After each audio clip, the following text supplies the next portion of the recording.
Amém. Graça e paz. Eu estou tentando dar as explicações sobre a festa dos tabernáculos, né? Que talvez alguns aí tá assistindo a festa dos tabernáculos, mas não saiba o real significado, né? Rapidamente eu vou aqui dar uma explicação sobre essa festa. No Antigo Testamento tem 3 festas mais importantes no judaísmo. É a festa da Páscoa, a festa de Pentecostes e a festa dos tabernáculos. A festa da Páscoa é assim: no Antigo Testamento são sombras e figuras. Chega no Novo Testamento, Testamento tem um significado espiritual dessas festas. Então, por exemplo, a Páscoa significa passagem. Era quando o cordeiro era morto, né? Em Êxodo 12. Isso é o Antigo Testamento. Todo ano o judeu ele comemora a festa da Páscoa, matando o cordeiro e comendo a carne do cordeiro assada à noite, né? Quando chega no Novo Testamento, o significado espiritual dessa festa é a morte de Jesus na cruz do Calvário, né? Porque Jesus é o Cordeiro de Deus. Então, o significado espiritual da Páscoa é no domingo da Páscoa, quando Jesus ressuscitou, né? Ele foi morto na sexta, no domingo pela manhã ressuscitou. Só que a festa da Páscoa ela é seguida de mais 6 dias, chamada Festa dos Pães Sem Fermento, chamado Pães Ázimos. Todo ano o judeu ele comemora a festa dos pães ázimos, que inicia com a Páscoa e são 7 dias comendo só pão sem fermento. Chega no Novo Testamento, qual é o significado espiritual disso? No Novo Testamento, o significado espiritual da festa dos pães ázimos é os 7 dias da festa dos pães ázimos, que o primeiro dia é a Páscoa, né? O que é o fermento? O fermento é o pecado. Simboliza a vida toda do crente, que ao crer em Jesus ele inicia uma vida nova e é uma vida sem pecado. Ou seja, o fermento no Novo Testamento significa o pecado. O judeu que fosse encontrado comendo pão com fermento naqueles 7 dias, ele seria excluído da congregação. Então o significado espiritual é esse aí, né? E a terceira festa é a festa dos tabernáculos, né? Lá eles chamam de Sucote, significa cabanas ou barracas. Tem alguns significados aí, porque até hoje os judeus eles fazem barracas, semelhante àquela que está lá na entrada, até algumas mais rústicas, né? E dormem naquela cabana, naquelas cabanas, para simbolizar os 40 anos de deserto que eles passaram no deserto habitando em tendas. Mas o significado espiritual mesmo do Novo Testamento, eu creio, no dia de Pentecostes, que acontece 49 dias, aliás 50 dias depois da Páscoa, Pentecostes, é chamada a festa das primícias, da colheita dos primeiros frutos. E aí o que acontece? No dia de Pentecostes, lá em Jerusalém, no capítulo 2 de Atos, ao cumprir-se o dia de Pentecostes, estavam todos reunidos no mesmo lugar. Naquele dia o Espírito Santo foi derramado no cenáculo em Jerusalém, e 3.000 judeus se converteram, quase 3.000. Foram os primeiros frutos, né? A colheita dos primeiros frutos, as primícias, que é o significado espiritual dessa festa, da segunda festa, que é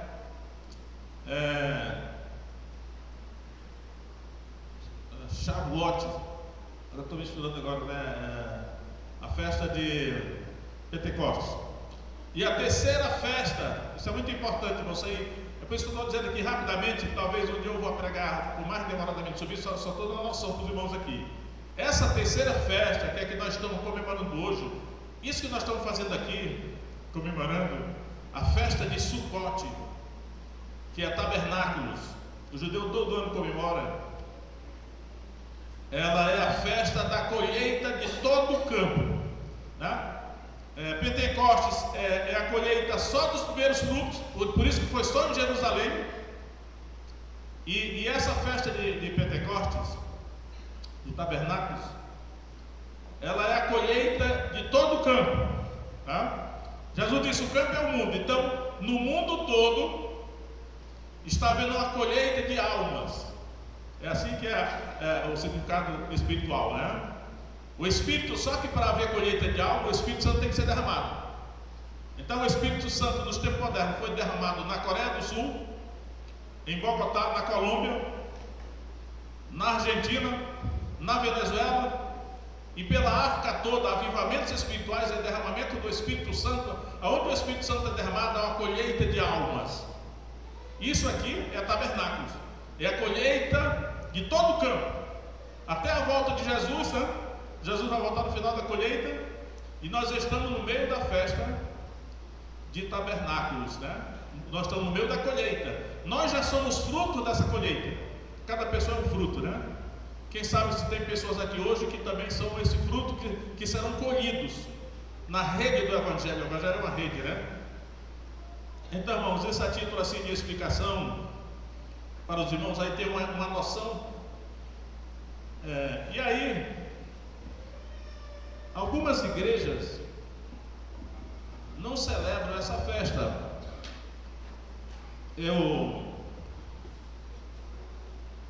Não tem problema nenhum celebrar qualquer dessas festas, tanto a Páscoa, como o Pentecostes, como o Tabernáculos, desde que nós não voltemos para o judaísmo, seria um retrocesso, né? Nós estamos participando da figura, do tipo, que a realidade espiritual é essa que eu falei para os irmãos. Então, mas é uma festa, né? Celebração, porque o judeu, lembra daquele versículo que diz assim: aqueles que semeiam em lágrimas, comprados de alegria cegarão. A época da colheita é uma época de alegria, porque é o fruto que está se colhendo. Então, o Espírito Santo é chamado Espírito Santo, a alegria do Espírito Santo da colheita de alma, né? Então, essa daí é a ideia. Mas agora eu vou para a mensagem de hoje, que eu vou falar para os irmãos sobre o seguinte título. Eu quero dizer tema, mas talvez seja até um tema, né? Porque o tema, ele pode pegar várias mensagens. E o título é de um sermão só, né? Mas eu quero esse tema da guerra espiritual. E se eu fosse dar um título para o sermão de hoje, seria o poder das trevas. É um assunto que eu estou estudando sobre guerra espiritual.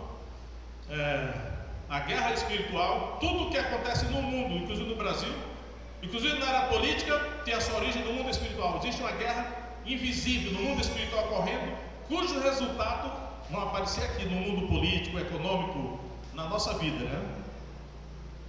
Então vamos basear no livro de Jó.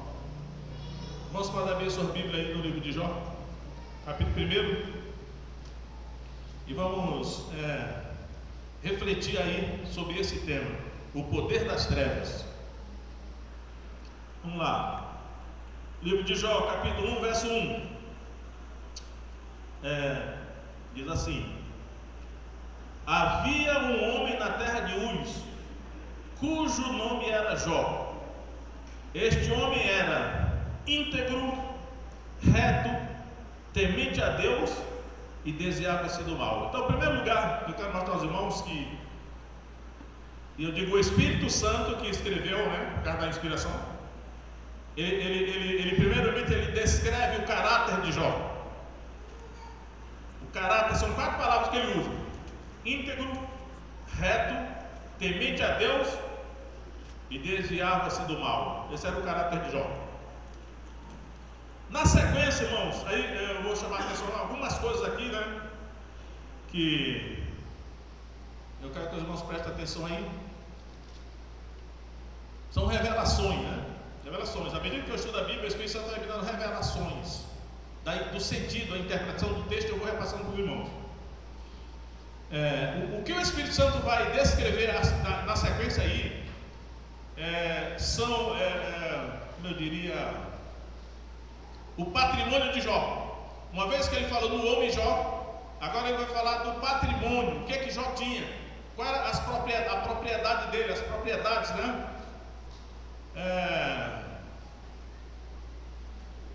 Era as posses de Jó.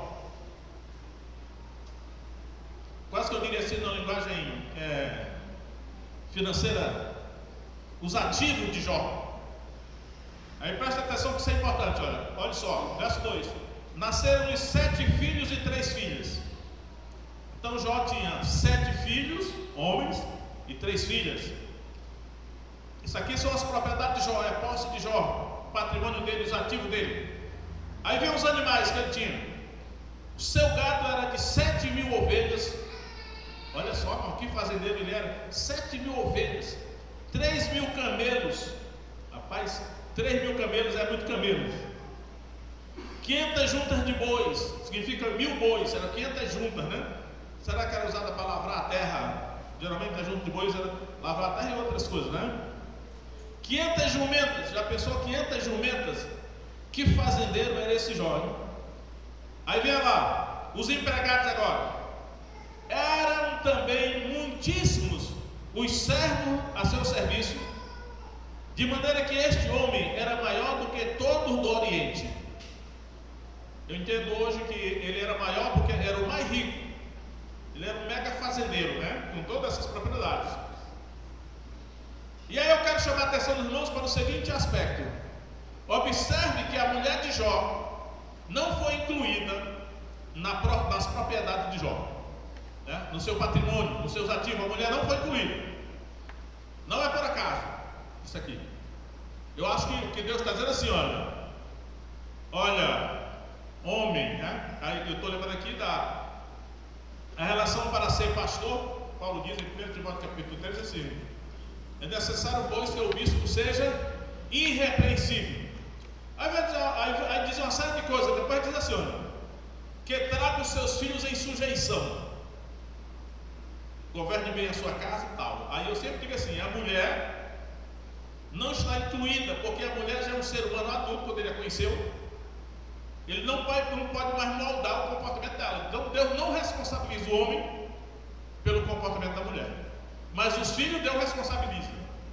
Então por isso que aqui na relação do patrimônio de Jó, os filhos estão incluídos, os animais estão incluídos, os empregados estão incluídos, mas a mulher não está incluída. Isso é muito importante, vamos ver logo na sequência ali. Aí vem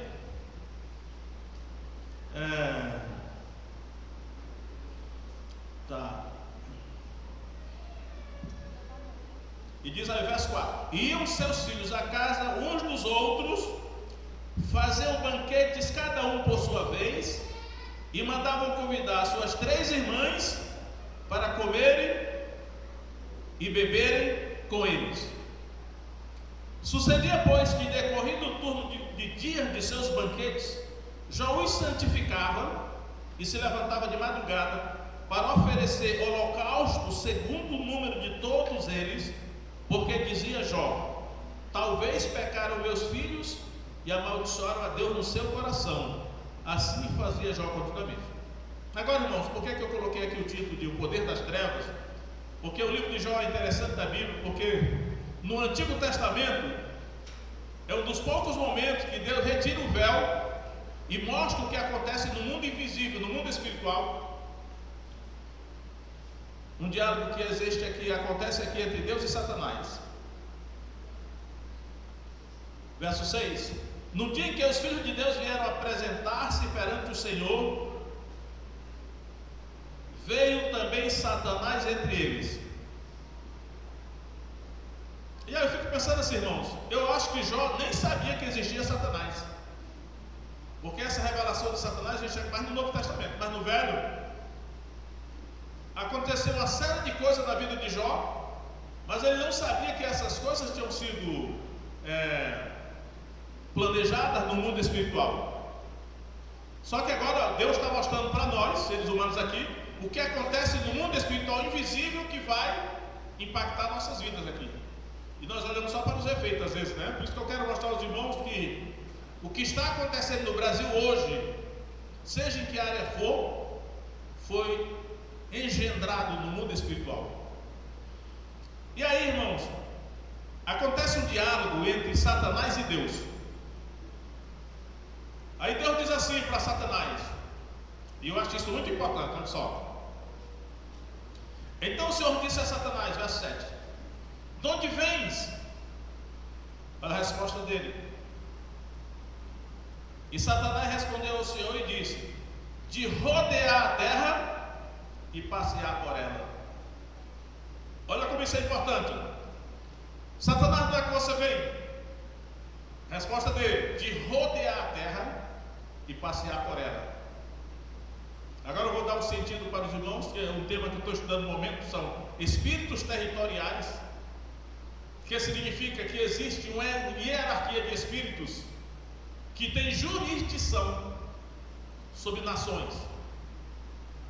Aí eu vou mostrar aqui, por que Satanás responde a Deus assim: eu venho de rodear a terra e passear por ela. Significa o seguinte, olha, que a jurisdição da autoridade de Satanás é o planeta Terra. Pelo menos zero nesse momento aqui, que eu estou lendo aqui para os irmãos. O que ele estava fazendo quando ele rodeava a terra e passeava por ela? Inspecionando o seu território. Isso é um princípio espiritual. Eu sempre digo para os irmãos que na criação de Deus existe territorialidade, de autoridade espiritual.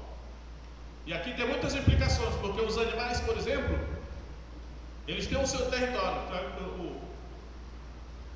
Eu penso no leão, né? Eu acho que o leão tem o costume de demarcar o seu território, mesmo que os cachorros urinando nos cantos, né, do seu território. E ele percorre o território deles. E se alguém invadir o território deles, ele ataca. Isso é um princípio espiritual. Por exemplo, as nações elas têm jurisdição. Vamos pegar aqui. O Brasil está meio bagunçado hoje, né? Mas vamos colocar assim: o presidente do Brasil, o território dele é o Brasil.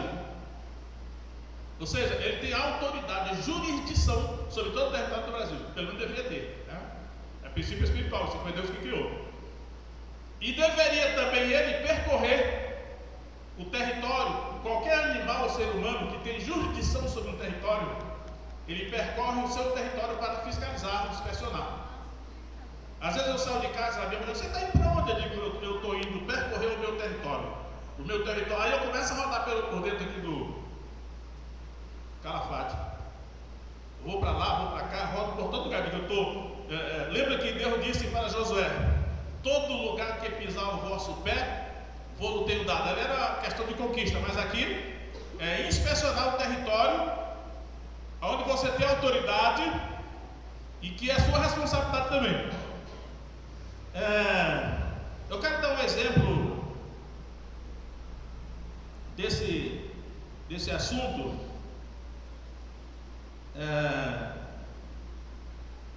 No primeiro livro de Samuel, veja aí, primeiro livro de Samuel, capítulo 7, verso 15. Primeiro livro de Samuel. Olha o que diz aí, irmãos, o princípio que eu estou mostrando aqui. Primeiro livro de Samuel, capítulo 7, verso 15. Samuel julgou Israel todos os dias da sua vida. Ele era juiz. Ia de ano em ano e rodeava. Olha essa palavrinha aqui. Sempre estou dizendo para os irmãos, ensinando o princípio de interpretação da Bíblia. Onde apareceu uma palavra igual, pode ter conexão. Satanás disse: eu venho de rodear a terra. Olha a palavra rodear aqui. E de ano em ano rodeava a Betel, a Gilgal e a Mispá. E julgava Israel em todos aqueles lugares. Jurisdição, territorialidade, onde Samuel tinha autoridade sobre todo o território de Israel. E ele inspecionava. Porém voltava a Ramá, porque estava ali a sua casa, e ali julgava Israel. E edificou ali um altar ao Senhor. Lembra que no Novo Testamento, numa das cartas, Apocalipse, onde é aquela cidade onde a Bíblia diz assim: sei onde habitas, que é onde está o trono de Satanás? Pérgamo, acho que é Pérgamo. Ele fiscalizava, rodeava a terra e passava por ela, mas tem um local onde ele tem o trono. Aqui Samuel morava em Ramá, né?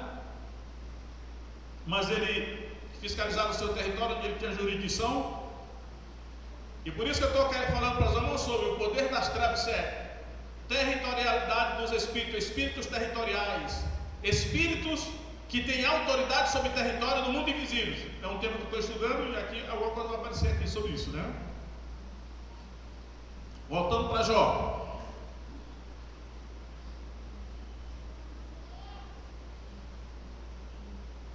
E aí eu quero chamar a atenção, não, que isso que eu estou falando aqui é muito sério, porque a nossa vida pode correr perigo por causa disso, se nós não soubermos como nos defender, né? E aí,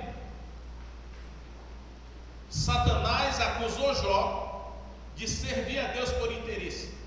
Aí Satanás disse assim: ora, Senhor, porventura Jó teme a Deus debalde?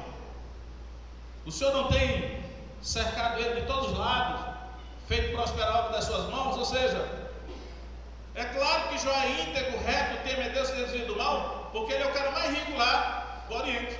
O Senhor abençoa a vida dele, claro, mas tira o que ele tem, para ver se ele não blasfema na tua face. Aí eu vou dar aqui já outra, que lembra os irmãos, né? Qual o propósito de Satanás na nossa vida? Fazer com que nós blasfememos contra Deus, caluniar Deus, fazer com que nós achemos defeito em Deus, achemos injustiça em Deus. Esse é o propósito dele. Lembra que Paulo no Novo Testamento, Paulo, quando não era convertido ainda, disse assim: eu persegui os cristãos, metendo-os na prisão e obrigando-os a blasfemar. Ele estava sendo manipulado por Satanás. Saulo, o fariseu Saulo.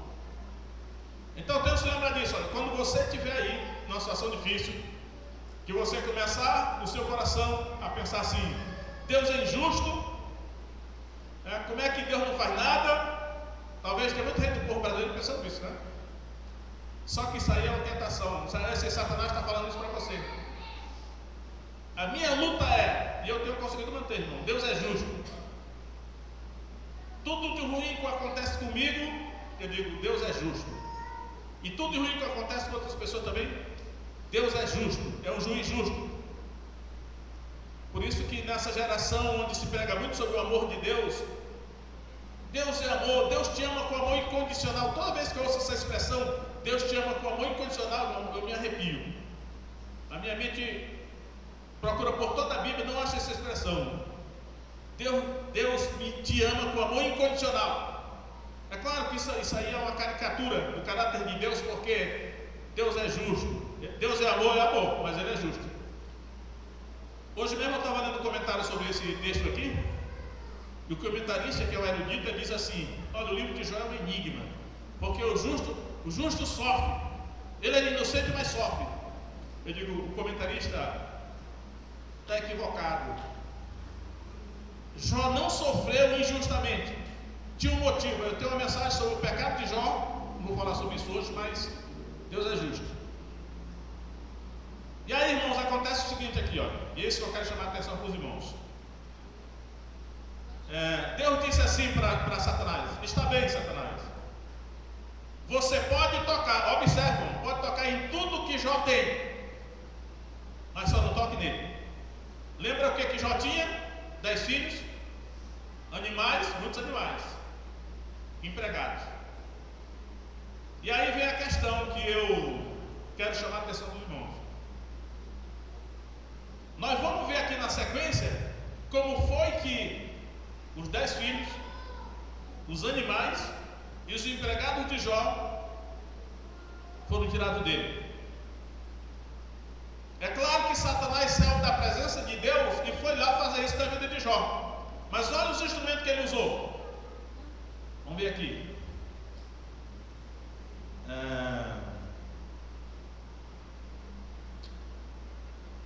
1:13.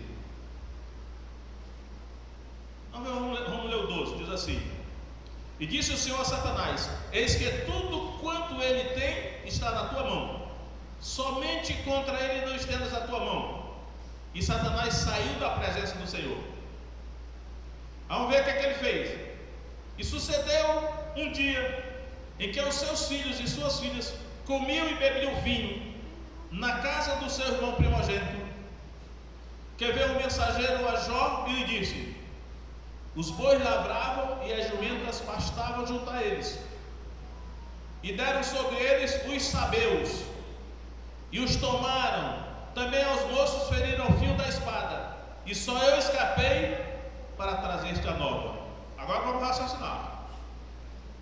Os sabeus foi que fizeram isso com a fazenda de Jó. Que animais que ele tomou aqui? Olha o detalhe. Os bois lavravam e as jumentas pastavam junto a eles. Então os sabeus tomaram os bois e a jumenta de Jó. Quais foram só esses animais que os sabeus tomaram? Quem fez isso? Satanás. Só que ele estava usando o quê? Os sabeus. Agora, quem são os sabeus? Irmãos, os sabeus. Lembra da rainha de Sabá? Sabá era a capital da Etiópia. Esses sabeus, eles eram netos de Cuxi. Sabe que era Cuxi, o progenitor da raça negra. Para simplificar, eu diria que os sabeus aqui eram os africanos, né? Porque na Bíblia a África não é um continente, é um país. Só que, por questão da colonização, ele foi transformado em 54 nações. A África é tido um continente com 54 nações, mas aos olhos de Deus a África é um país só. É o país, é chamado na Bíblia de Cuxi. No hebraico é Cuxi, quando traduz para o grego chama de Etiópia. Aí chama de Etíope, né? Mas aqui os sabeus são o povo africano. Aí eu fico perguntando, mas peraí, como é que Satanás tem tanto poder assim? De manipular um povo inteiro para atacar Jó, aquele fazendeiro rico, e tomar esse animais dele? Pois é isso que a Bíblia está revelando para nós. Aí eu pergunto, já que Satanás conseguiu manipular um povo todo para cumprir os seus intentos contra Jó, ele pode manipular o Brasil todo? Pode. Ele pode manipular a China toda? Pode. Pode manipular a Bolívia toda? Pode. Então, olha, aí vem a questão. Eu geralmente digo assim, olha, não devemos subestimar os nossos inimigos. Até a seleção brasileira, eu achei que esse brasileiro, de maneira geral, não generalizando, mas tem uma tendência de ufanismo, triunfalismo, que é subestimar os adversários. Aí o Brasil entra de sapato alto e diz, isso aí eu vou botar até o time reserva para ganhar desse time, é tão frágil, chega lá perto. Temos que vigiar, não subestime o seu inimigo. E Satanás é muito esperto, ele nos leva a subestimar o poder dele. Tem dois erros com respeito a Satanás: é você subestimar o poder dele. Satanás está derrotado, não é de nada. Eu vi um pastor muito famoso dizer assim: Satanás é um cachorro morto. Faz muito estrago para um cachorro morto, né? Mas também o outro erro é superestimar o poder de Satanás. Satanás não é Deus, Deus é mais forte que ele. Jesus tem autoridade sobre ele. Depois eu vou chegar lá em Jesus, espero que dê tempo, para mostrar que Jesus tem mais autoridade do que ele, né?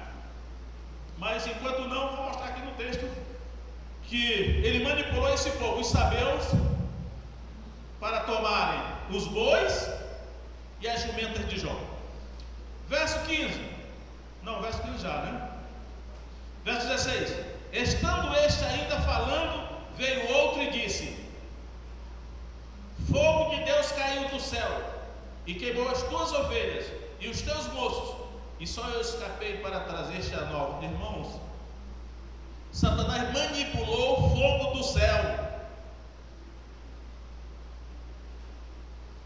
Aí quando eu vi esse negócio aqui, que Satanás manipulou o fogo do céu, aqui está: fogo de Deus caiu do céu e queimou as tuas ovelhas. Eram 7.000 ovelhas. O fogo que caiu do céu queimou as 7.000 ovelhas. E os moços, matou também os empregados. Eu fico pensando assim, às vezes eu vejo algum comentarista bíblico dizer assim: rapaz, o mundo já tem tantas armas nucleares, capaz de destruir o mundo não sei quantas vezes. Então essa destruição que a Bíblia fala que vai acontecer no fim dos tempos são as bombas nucleares. E, rapaz, Deus não precisa de bomba nuclear humana, não. Aí eu vou lá para Sodoma e Gomorra. Vamos dar uma olhada lá em Sodoma e Gomorra, como foi que Deus destruiu aquelas cidades? Gênesis 19.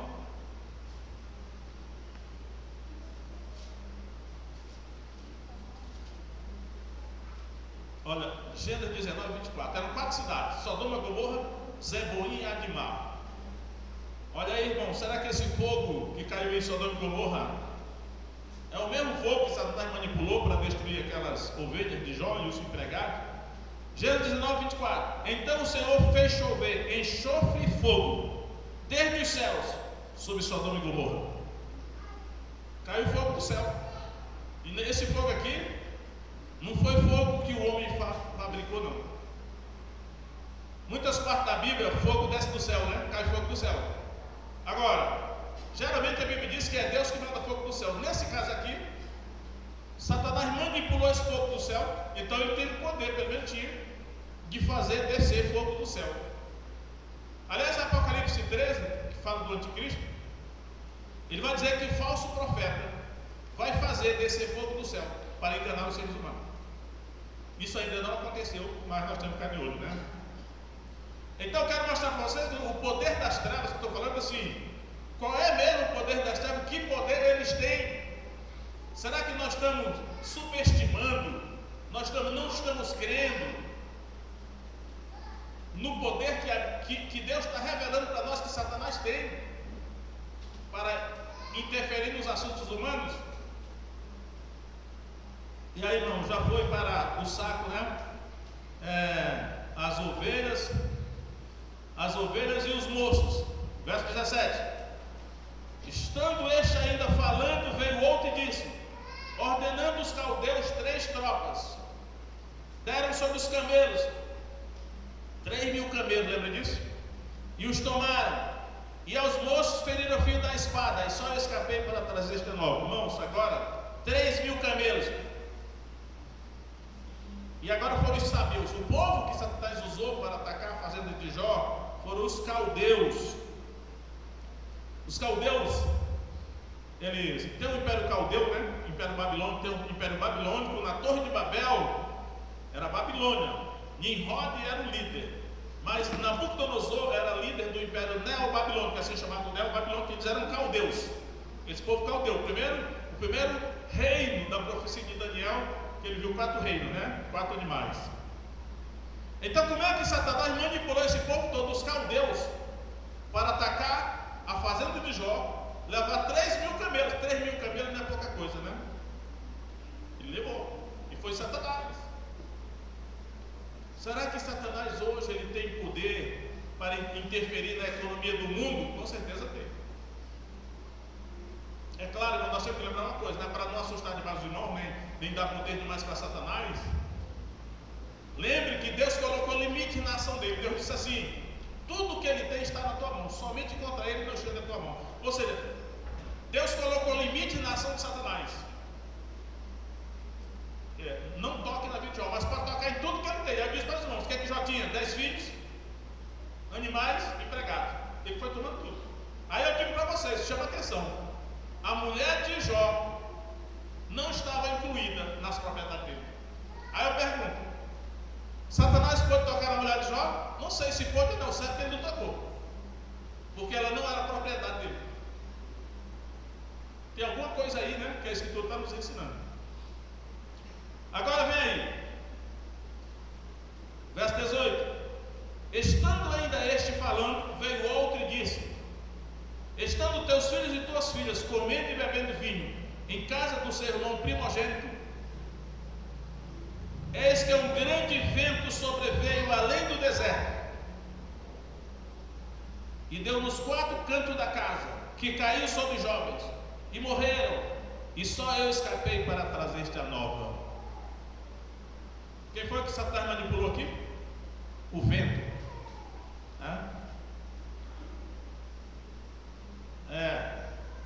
Um grande vento sobreveio da além do deserto.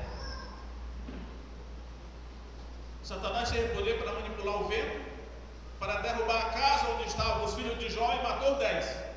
Lembra que esses 10 aí eram propriedade de Jó? Ele matou. Será que hoje Satanás pode matar o filho de alguém? Com certeza. Só que Deus precisa autorizar, isso que é o problema. Porque aqui Deus autorizou. Quando Deus disse: tudo quanto ele tem está em tuas mãos, Deus sabia que os filhos estavam incluídos. Mas Deus deixou.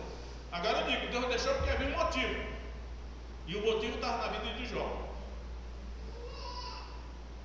Deus não é injusto, né? Para deixar que ele age assim. Então, irmãos, estou procurando mostrar a vocês o poder das trevas. Mas aí, né? Aí eu vou saltar para o capítulo 2 de Jó. Acontece aquela velha reunião lá. Parece que existe uma reunião periódica de Deus com os anjos. Os filhos de Deus aqui são anjos. E Satanás foi no meio deles de novo. Aí Deus disse a mesma coisa. Não, ele disse assim: de onde vens? De rodear a terra e passear por ela. Aí Deus disse: viste porventura o meu servo Jó, que ninguém há na terra semelhante a ele, íntegro, reto, que teme a Deus e desvia do mal.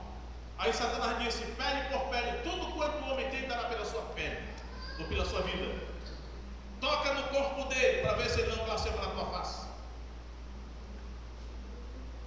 E aí, irmãos, Deus disse assim: está bem, ele está na tua mão, só não lhe tires a vida. Será que Deus autorizou Satanás a tocar em algum de nós aqui? Mas Deus colocou limites e disse assim: você pode tocar na vida dessa pessoa, só não tira a vida dela. No meio de toda essa pandemia que tem morrido tanta gente, tanto crente, tanto pastor, eu tenho refletido e eu tenho chegado a uma conclusão que pode não estar nem certa, mas é uma intuição que eu tenho. Nessa hora, irmãos, o nosso relacionamento com Deus faz diferença. Então nós temos que cuidar, né, para que não haja legalidade na nossa vida, que Satanás possa reivindicar diante de Deus, e Deus sendo justo, ele pode permitir. Então, aí Deus disse: você pode tocar nele, só não lhe tires a vida. Aí vê aí,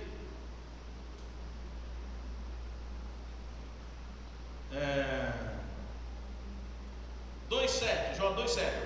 Então saiu Satanás da presença do Senhor e feriu a Jó de uma chaga maligna, desde a planta do pé até o alto da cabeça. E tomou Jó tomou um pedaço de telha para raspar com elas as feridas e assentou-se no meio da cinza.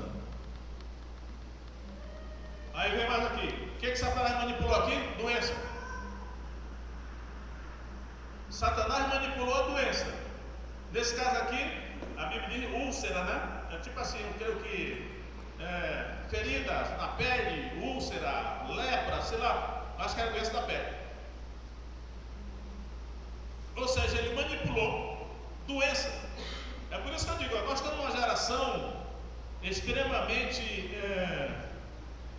como diria assim, cética, né? Para dizer uma palavra assim, a nossa geração é muito cética, porque foi ensinada assim, né?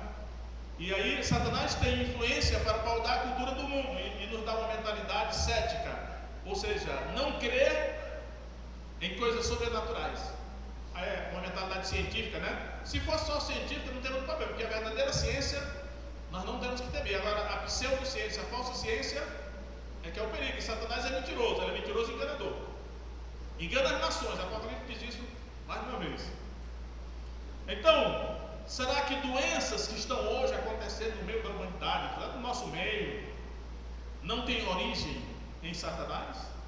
Aí, estudando sobre espíritos territoriais, eu diria que talvez ele não vem pessoalmente, mas ele manda os espíritos territoriais. Tem um espírito territorial que governa o Brasil? Provavelmente. O mundo físico é uma cópia do mundo espiritual. Aí eu quero ir lá para Lucas capítulo 13. Não, eu quero ir para o capítulo 16 de Lucas, porque essa lepra, essa coceira, essas feridas de Jó são muito parecidas aqui com Lucas 16, 20, no caso da história do rico e Lázaro, né? Olha aí, como é muito parecida. Lucas 16, 20 diz assim: havia também um certo mendigo chamado Lázaro, que jazia cheio de chagas à porta do rico. Olha aí as chagas. Será que essas chagas são iguais às de Jó? Pode ser. E desejava saciar-se com as migalhas que caíam da mesa do rico. Os próprios cães vinham lamber as chagas. Parece que é a mesma doença de Jó. Foi Satanás que colocou? Pode ser, não pode dizer que seja, mas pode ser, né? A Bíblia revela. Mas ainda eu quero ler Lucas 13, verso 16. Quando Jesus curou a mulher encurvada, olha o que Jesus disse. Lucas 13, 16. E não convinha soltar desta prisão, no dia de sábado, esta filha de Abraão, a qual há 18 anos Satanás tinha presa. Olha, Satanás mantinha essa mulher presa com o espírito de enfermidade e era encurvada, parecia uma coisa física, né? Mas já tudo isso era um espírito de enfermidade. Jesus curou essa mulher. Irmãos, para terminar mesmo, como eu estou ensinando no Antigo Testamento, sempre tem que ter cuidado para chegar no Novo, né? Porque algumas coisas mudam no Novo. Eu quero mostrar o seguinte: no Novo Testamento, Jesus, ele recebeu autoridade sobre Satanás. Então hoje, quem tem mais autoridade é Jesus. Lembra que ele disse assim, depois que ele ressuscitou, ele falou: toda a autoridade me foi dada nos céus e na terra. Mateus 28, 18. Agora, observe ainda que em Lucas 4, Satanás ainda tem autoridade. Vamos ver aqui em Lucas 4. É só uma das tentações que eu vou mostrar para os irmãos aí. Lucas 4, verso 5. Diz assim: e o diabo, levando-o a um alto monte, mostrou-lhe no momento de tempo todos os reinos do mundo. Irmão, já viu isso? Todos os reinos do mundo.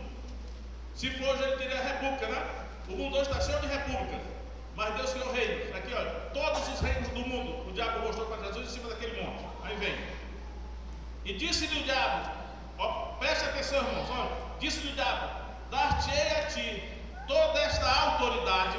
E aí a palavra autoridade, porque aqui está poder, mas há uma confusão entre poder e autoridade. A palavra aqui é autoridade.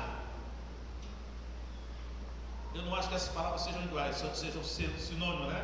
Poder é uma coisa, autoridade é outra. Então, dar-te-ei a ti toda esta autoridade e a sua glória, porque a mim me foi entregue, dou a quem eu quero. Olha, Satanás tinha autoridade sobre todos os reinos do mundo. Aí ele diz: portanto, se tu me adorares, tudo será teu. A autoridade de Satanás, o poder das trevas. Aí Jesus respondendo disse: vai-te para trás de mim, Satanás, porque está escrito: adorais o Senhor teu Deus e só ele servirás. Isso aqui é no início do Evangelho de Lucas, no início do ministério de Jesus. Aí quando chega no fim de Mateus 28, é que Jesus diz assim, depois da ressurreição: toda a autoridade me foi dada nos céus e na terra.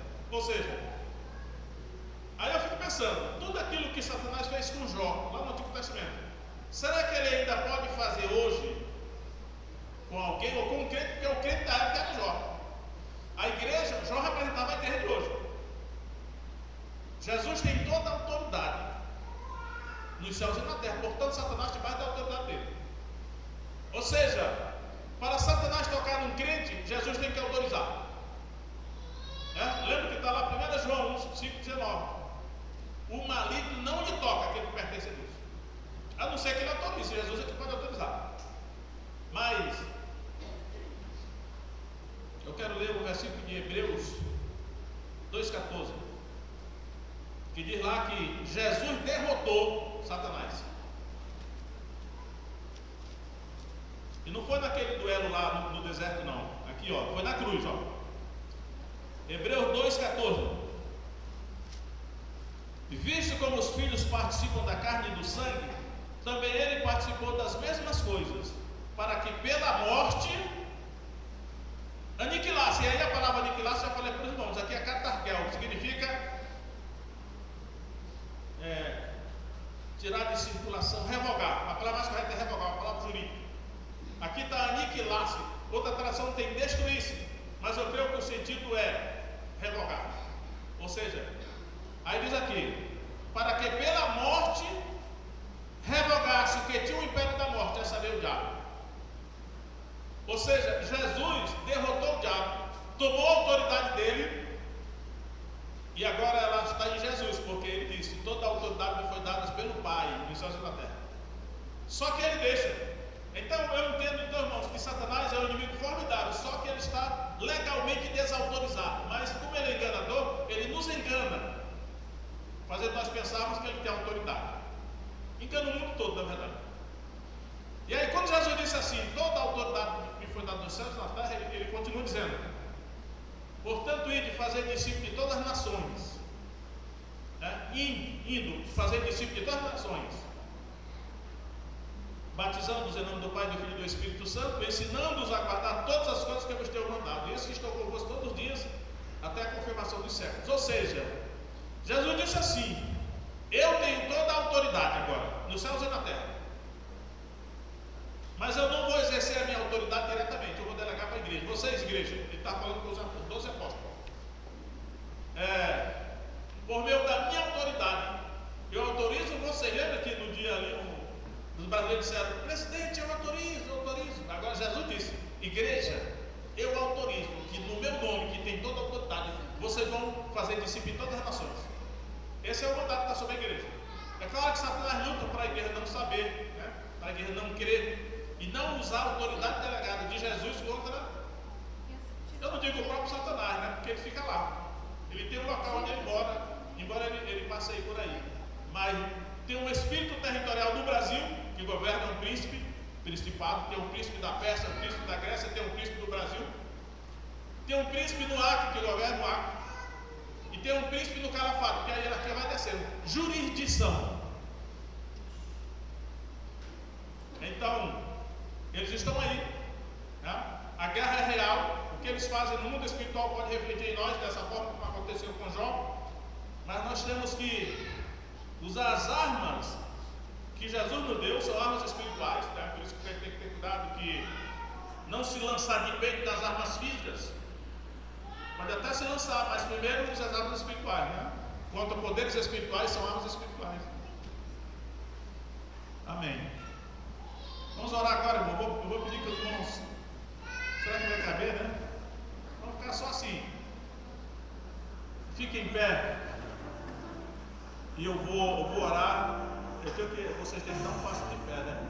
Já houve um passo de fé você vindo, né?